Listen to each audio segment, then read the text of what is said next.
Hello, and welcome to our podcast, Autism Goes to College. I'm your host, Katharine O'Brien, and on today's episode, I'm joined by Dr. Barry Prizant, someone who spent the last 5 decades in the field of speech-language pathology and whose work fundamentally shifted how we understand the autistic experience and communication. Throughout his career and through his research, Barry has challenged the status quo by proving that what was thought of as meaningless echoes are actually functional, meaningful communication attempts. He also approaches research on autism and neurodiversity not from a pathology lens, but with a stance of empathy and inclusion. So, for this year's Autism Acceptance Month, we take a look at how far we've come and the work that still needs to be done on college campuses. Dr. Barry Prizant, welcome to the show. I'm so excited to have you. Thank you, Katharine. It's a pleasure to be with you.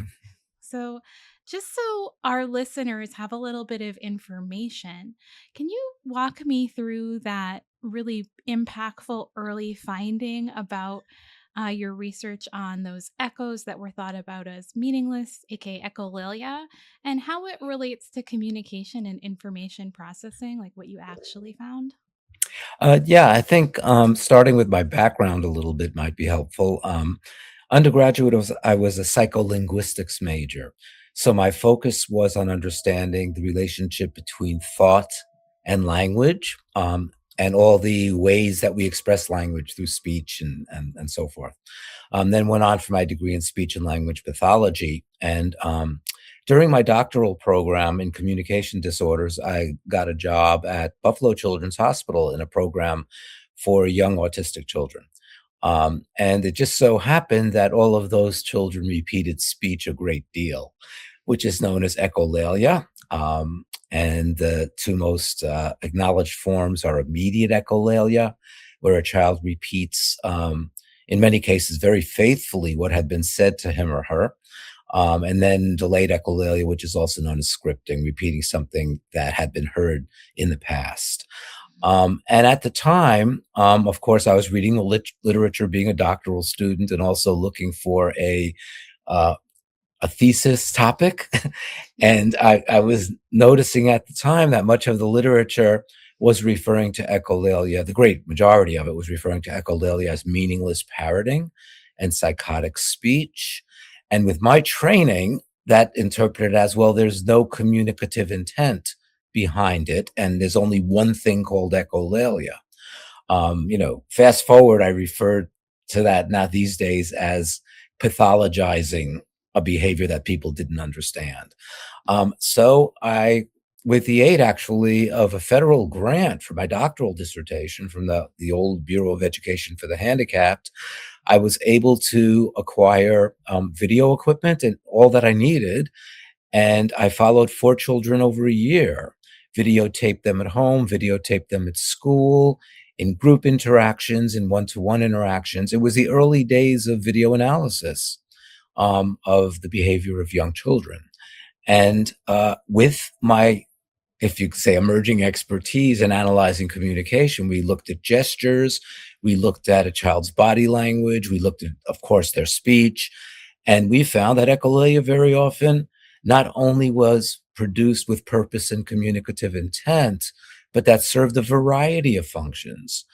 Some of them were communicative functions, and some of them are what we refer to as cognitive functions, such as a child rehearsing something he's heard or she's heard to be able to process it in Yeah, greater depth.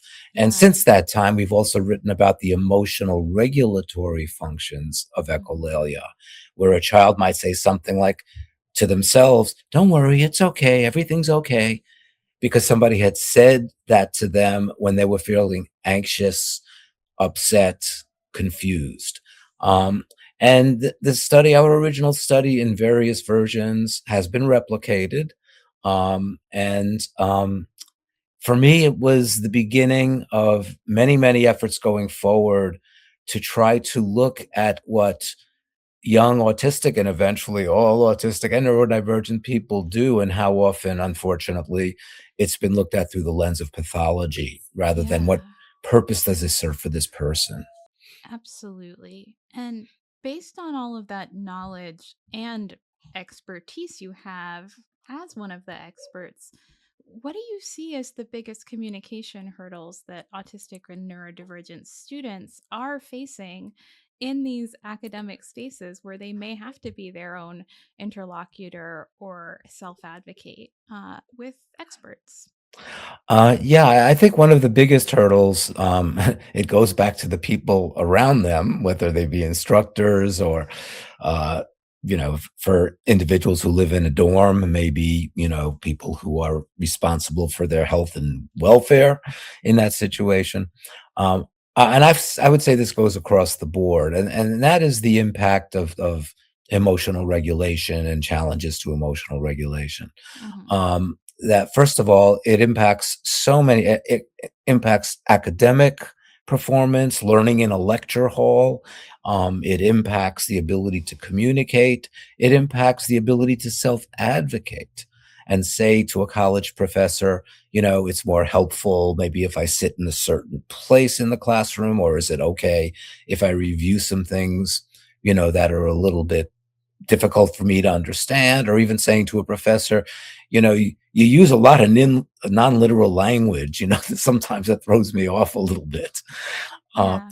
so I think, and of course, I always like to say what I've learned comes so much from my autistic and neurodivergent colleagues.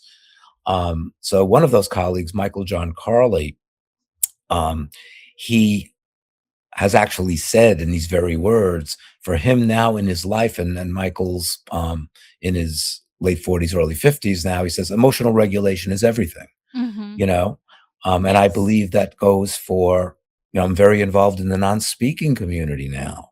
Yes. And, so many non-speakers or people who have minimal abilities to use speech for various reasons are so often traumatized by the way they've been treated. Yeah. So I really feel a major issue in any setting for people on the spectrum is for other people to understand how Hmm. important it is to support them and understand the challenges they face in Yeah. staying well regulated emotionally and physiologically. Yeah. So, how can universities and institutions shift their culture to one that is less about shaving off the uncomfortable edges of the autistic individual to sort of learning to listen to them and support their regulation and support their full inclusion? How do Yeah, we make that shift? I think one of the things that's regulating is having a sense that you're part of a community. One of the most stressful things for any human beings is feeling isolated. Nobody understands what I'm experiencing. Therefore, why even try? You know, and I am involved at my current university placement at the University of Rhode Island in a program called the START program. So let me just give that as an example of supporting students Hmm. well in college. The START program is a program that provides community and support for incoming freshmen and their first year undergraduates. And each year, it's about 10 to 15 autistic students who embrace their diagnosis and say they want to become part of this group. And the Yeah. group also involves graduate students in communication disorders. Um, Fab. and it's not for therapy or treatment. It's to develop a social community, to hang out together, to go hear music together outside of college. They meet together on a regular basis. As a matter of fact, a week from tonight, I'll be meeting with the START group. So it'll be Yeah. about 20, 25 students, half of whom are autistic. And to I'll talk about uniquely human because they read uniquely human, and to talk about anything they all want to talk about. Hmm. So I think that sense of open communication and community is essential, and I'm seeing Yeah. it work now with the START program, which has been going on before I became involved with it, about 5 years. Hmm. There's a doctoral student who is studying the positive impacts on the journey, the college journey. I've spoken to students who are now juniors or seniors who Hmm. say, "Oh my goodness, getting that grounded start where I feel there are people around me, I could trust people around me who have similar experiences, and also to know where to literally put your feet on the ground in your first few weeks Yeah. of college. So the just quickly, a quick example, the START program provides a tour of campus before all the other students come in so that When it's they wouldn't feel empty. overwhelmed. It's like, this is Oh, familiar to me now. I know where these lecture halls are. I know where the dining rooms are. And yeah. we know how important familiarity is for so many Hmm. neurodivergent people. Yeah, I am known for finding my classrooms before classes start on campus so that I'm less overwhelmed. I also had a really wonderful mentor my first year in my doctoral program who was able to help me navigate a bias incident when a professor was really quite cruel to me because of my autism. And ultimately, I don't think I would have known what to do with that or that I should do anything with that if I hadn't had the mentorship community. So I think it's so valuable, even beyond the undergrad experience. I appreciate you highlighting START at URI. Do you know any other campuses that are doing kind of great work in this space? Yeah, actually, there was a conference this past September at URI, and it's part of a consortium of universities in the Northeast. So it includes the University of New Hampshire, includes Northeastern University, and the conference was on issues in supporting neurodivergent people at the college level and in employment. Mm-hmm. So there actually were a number of presentations from the member, and I could let you know, I could send you an email, let you know Yeah, I'd the love to name check it of the out. group, from other member institutions who spoke about what they're beginning to do. And then there were a number of presentations from corporations, which in some cases, I think it may be of surprise Mm-hmm. to some of your listeners that many corporations have been doing this for years before it's happened on the college campuses because they Yeah. recognize the potential abilities of neurodivergent people in their workplaces. Yeah. Um, so yeah, and I'm proud to say the presentations that were given by my colleagues at URI, and that's Vanessa Harwood Mm-hmm. and Nina Shiatsi Tobin, who Nina is neurodivergent herself. Mm-hmm. And she, I think her title is Assistant Director of Equity and Inclusion on campus. Hmm. They gave a wonderful presentation, and the START program seems to be quite progressive compared to some of the other presentations. And let me say why that's the case. They really focus a lot on relationships. I mean, it's not simply the tangible supports like I'll help you, decide, what requirements you need to meet in what order, or even getting to know campus. But they speak a lot about we are the people you can come to when Mm-hmm. you are stressed, when you're having difficulty. And of course, most campuses do have counseling services, but unless those counselors can look through the lens of neurodivergent experience, they may not be that helpful. Yeah, I mean, having at least one place of relational safety is so crucial. I'm a huge proponent of relational approaches. One of the projects that I'm on Smooth Sailing is about forming strong relationships in K through 2 for autistic children and their teachers. And in terms of my doctoral research, I'm about, deeply understanding in a short time the people you're assessing so that we're less biased against women, people of color, and multiply marginalized autistics who've been overlooked until college. So I think the relational approach is absolutely crucial. And I just wonder, being in the neurodiversity space this long, how has that influenced your thinking about the meaning of success and how we measure success in higher ed and school? Yeah, that's a great question. And I think I've always being a student of child and human development and understanding that, and as we all understand it, every brain is different. We process life differently. I think we have to become much more attuned to individualizing what we see success as. What's going to lead to both a better quality of life and an engaged quality of life to the extent that a person wishes to be engaged in certain ways, as well as kind of the academic piece and how those come together. So you're probably familiar with what a dear friend of mine, actually for a few decades now, Dr. Stephen Shore, Yes. what Stephen says and has worked on for a number of years, and that's the matching process. Hmm.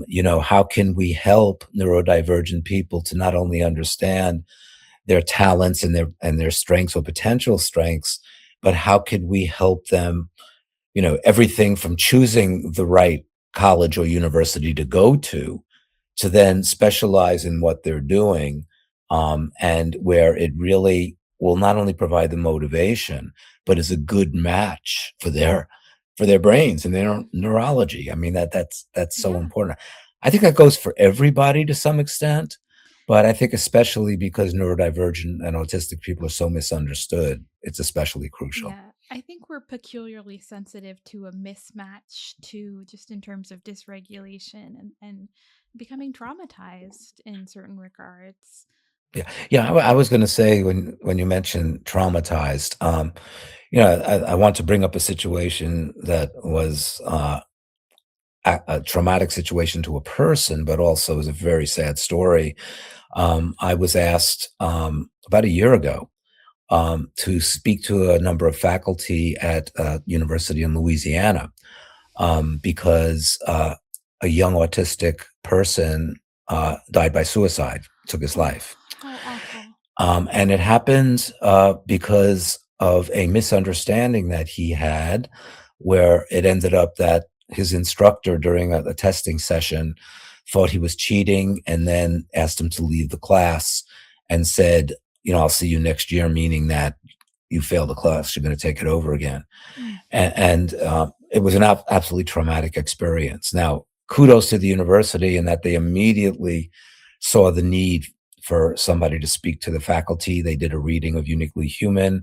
I asked an autistic colleague of mine who was a suicidologist, a specialist in causes and prevention of suicide, to join me, and we gave a talk. Um, and so I think you obviously do not want to focus on terribly bad news, mm, but I don't think people think enough about the consequences of not understanding how a neurodivergent or autistic person might respond. And I'm not going to reiterate all of the research and data that's out there mhm. about the traumatic experiences that so many people face. But I think we have to wake people up and say, no, it's not just nice to put in these accommodations and supports and developing trusting relationships because we feel it's good to do that for people maybe who are more vulnerable.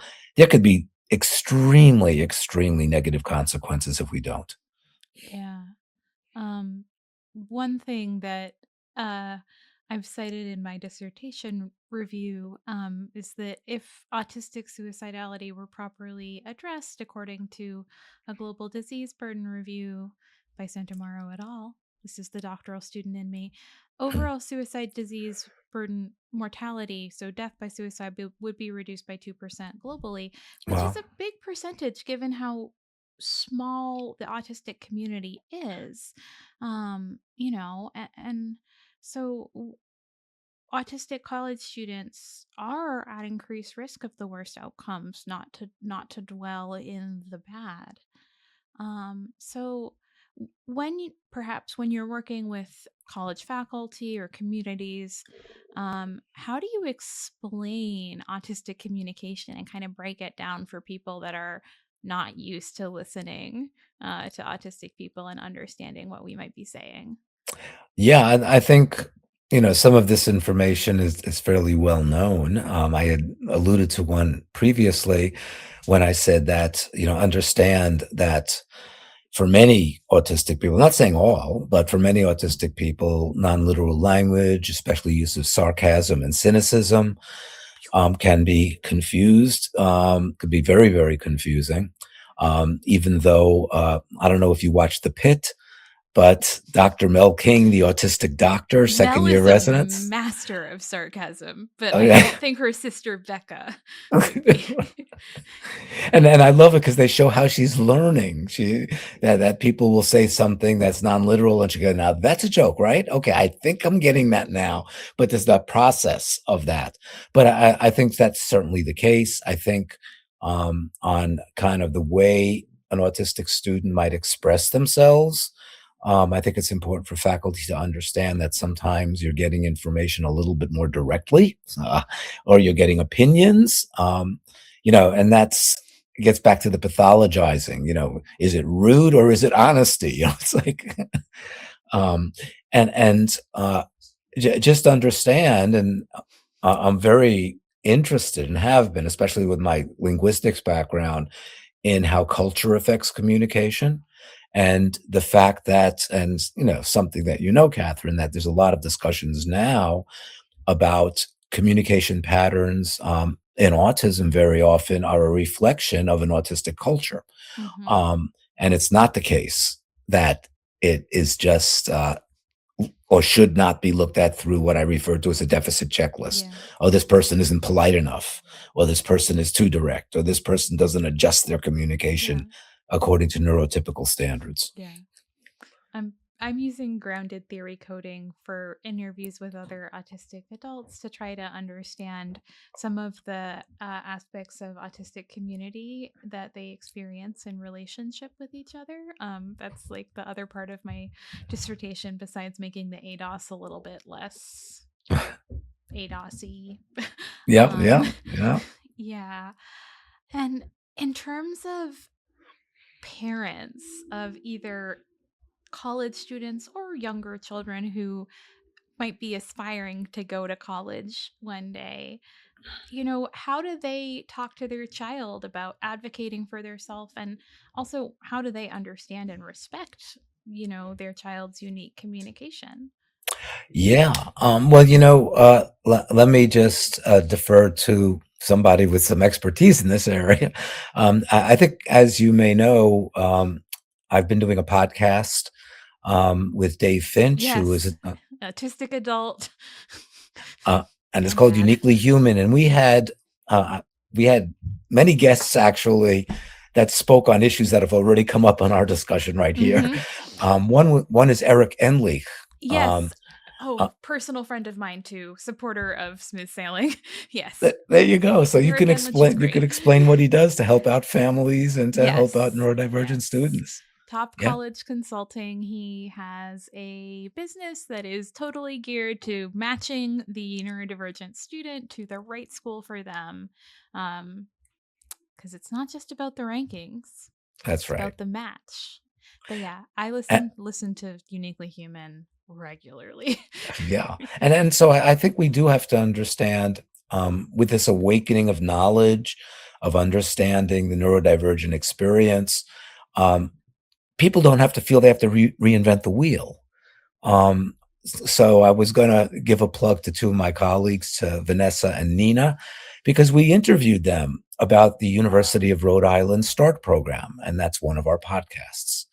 Yeah. And I've had two interviews now with Lisa Morgan, who is an autistic suicidologist, about prevention and also about grief and loss. Yeah. So it's very, very important to understand there's this expertise that's developing that we can go to now and not feel like, oh, there's nothing out there, because there's a lot of good information, a lot of good people out there. Yeah. And autistic adults can mentor your autistic teen or college student. I Yes, think in general, we are, as an autistic community, strongly motivated to reduce the suffering of our youth, and try to prevent some of the things that we've personally gone through from being perpetuated. Yeah. absolutely. And not just mentoring autistic teens or individuals thinking of going to college, but mentoring neurotypical people. I mean, that's been Yeah. I've learned more from autistic and neurodivergent colleagues and friends and even children, throughout my whole Hmm. career, but especially the last 10 to 15 years. And my podcast now, 150 episodes, more than half, probably two-thirds neurodivergent guests. It's my greatest learning. I feel Yeah. so fortunate. And this book I'm Yeah. working on, the reason I was a little bit late coming in is the our interviews on the podcast are just a treasure trove of wisdom. And Yes. that's gonna find its way into this book, yeah. I have been connected to so many interesting scholars through listening to the podcast. I will say your Lisa Morgan episodes were particularly impactful for me personally. So thank you for that. Yeah. And I will say when I mentor non-autistic people to make them better with autistics, I'm much more likely to want to be paid. I, I will Yes. happily volunteer my time for autistic community till the cows come home, but teaching neurotypical individuals how to be competent with autistics is my job. Oh, um, absolutely, and I'm kinda proud to say that, for many, many years, we, did a symposium, to raise money for our parent retreat weekend, which is now coming into its 28th year. that's And amazing. that has been an important place for parents, not only of young kids, but the full age range, to kind of feel a sense of community and to be exposed to the more progressive neurodiversity Hmm. perspective of what's going on. But we, going back to the 1990s, we started having autistic presenters and speakers who we paid. It's uh, and incredibly progressive for that era in particular. Oh, yeah, yeah, yeah, for me, and then every year, and now at our parent retreat, we always have autistic people come, and very often parents of very young kids who are new to we call it new to it all, for the first time, they have a chance to spend some time with an autistic person talking about their life, what's been helpful, what's not been helpful, and we pay them to come to our parent retreat. So it's absolutely essential when we're asking people to share their expertise, they need to be respected and compensated for sharing their expertise. Yeah. And we're amidst Autism something month, awareness, Right. acceptance, perhaps global autism month. What would you say to college students who might be struggling, might be feeling the burden of this year, this academic year's news cycle, which has been really kind of challenging as autistic people? And kind of, I think, a message of hope maybe about communication and um, being out there. Yeah, I would say I know it's not a lot easier said than done, but I would say, community, community, community. Seek out community. Mhm. Seek out people, student colleagues of yours, seek out faculty who may or may not be neurodivergent as allies. I say that to Mhm. parents of young kids, even in elementary school, that if they're feeling I'm hitting a wall, they just don't understand my kid, they're disrespectful to me. Look for that one faculty member, you know, uh, maybe it's the gym teacher, maybe it's the music teacher, Mhm. but seek out your allies because People who then get it. yeah, who get it. And then when that happens, you feel validated, you don't feel isolated, and then sometimes other people hear about what's going on and say, "I wanna join you."